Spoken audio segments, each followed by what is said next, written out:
تصمیم گرفتن برای ترک شغل و تغییر محیط کار رو میتونیم یکی از مهمترین بخشای مسیر شغلی افراد بدونیم. بروز مشکلات و چالش‌ها توی محیط کار هیچ وقت قابل اجتناب نیست و توانایی کار کردن تحت چنین شرایطی یکی از مهارت‌های لازم برای موفقیت توی شغله.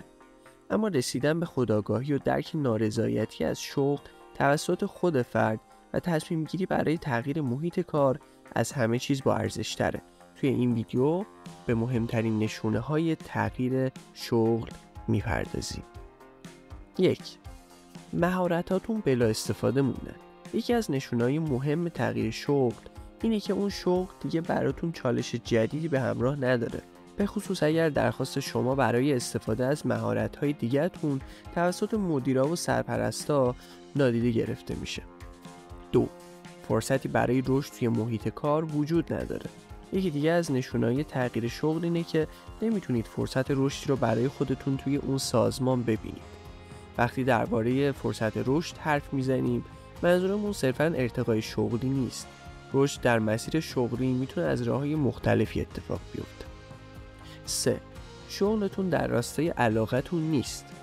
بهترین حالت کار کردن وقتی اتفاق میفته که اصلا متوجه کار کردن نشین. این اتفاق تنها زمانی میفته که شما نسبت به شغلتون اشتیاق داشته باشید.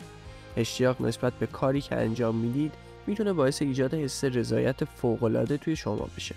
از طرف دیگه وقتی با علاقه به کار مشغول هستین، بهره‌وری بالاتری دارین و خروجی‌های بهتری هم خواهید داشت. در غیر این صورت بعد مدتی احساس میکنید که مهارتاتون در حال تلف شدنند و از علایقتون فاصله گرفتید. اینجاست که باید کم کم به فکر تغییر شغلتون باشین.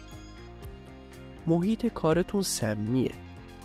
محیط کار ناسالم میتونه روی مسیر حرفه‌ای و رضایت شغلی شما تأثیر منفی بذاره. از جمله محیط‌های کاری ناسالم میتونیم به سازمان‌هایی اشاره کنیم که توی اونها شیوه‌های مدیریتی تنبیهی و کنترلی اجرا میشن. بی‌اعتمادی و عدم صداقت وجود داره، کارمندا تحقیر میشن یا مورد تعرض قرار میگیرن. و 5. حد و مرزهای اخلاقیتون زیر پا گذاشته میشه. اگر برای انجام مسئولیت‌های شغلی خودتون مجبور هستین اصول اخلاقیتون رو زیر پا بذارین، بهتره به تغییر محل کار فکر بکنید.